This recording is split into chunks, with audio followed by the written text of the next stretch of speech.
Okay, so you start out with an idea, right? This is like the most exciting part. You're like, hey, I have this idea. I can't find this anywhere. I think I could design it. And my suggestion is start with your idea that's a passion project, something that you're actually interested in. Not necessarily something that everyone's going to love, not something that's going to make you a ton of money, nothing like crazy. You're just learning tools, okay? And it's fun to learn tools when you actually know what you are talking about, you know what the end goal is, and you care about it. So focus on a passion project first. So my first passion project was a journaling application. Okay, I wrote handwritten journals every single day, and I wanted prompts, and I wanted different kinds of prompts to trigger what I should write each day. So that was my first passion project. And I knew I could design it because I was interested in it. I wanted to use it. I still use it every day. I don't care if other people do or not. I use it, and that's what matters. So start with a passion project. That is my first advice to you. Do something you're actually interested in so you can learn the tool. And there's no crazy stakes about it. It's just for you to test things out. Then decide what tool are you going to use to build this passion project. Now, there's different tools out there. There's different AI tools out there, and I've heard a bunch. I'm sure by the time this video is a week old, you're going to hear 15 more.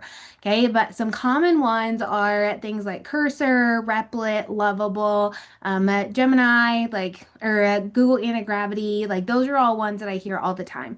Now, I use Cursor. Okay, I started out with Cursor because when I was getting into vibe coding, that's what was kind of throwing around of, hey, maybe you could do this in Cursor. And I didn't even look up any other solution.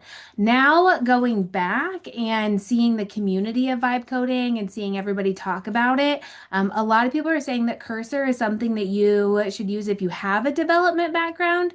And I disagree. You don't have to. You just need to have some foundational knowledge to be able to understand how to interact the best with Cursor. But there's pros and cons. My suggestion is get a free trial and try them all out. Figure out which one you like the most because this is your workspace. This is where you're going to be spending all your time. So pick a tool that you like and pick one that you feel confident in using, that's user friendly for you. Focus on that first. That's going to be absolutely key. So I will actually go to ChatGPT and I'll give a rundown and I'll say, here's what I want to do. So here's basically kind of a summary of what I want to do.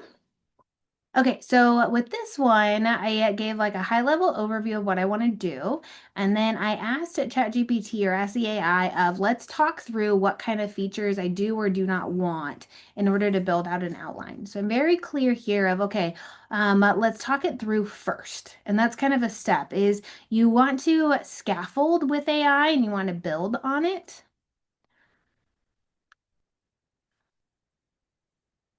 So it's going to walk you through steps and we're going to talk back and forth to it.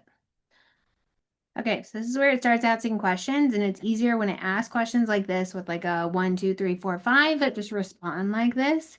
So whatever makes the most sense to is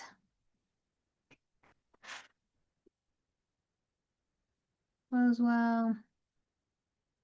So once you answer the questions, once you kind of build this out, now mine's just a static website, so there's really not much to this.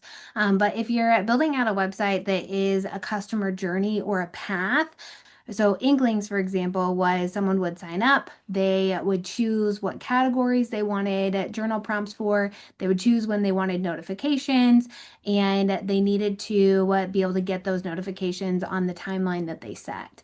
And so I knew what the user journey was going to be on a high level, and I was able to put this into ChatGPT and it built out this markdown file for me. So that's essentially what you're looking to do, is you're looking for it to build the outline.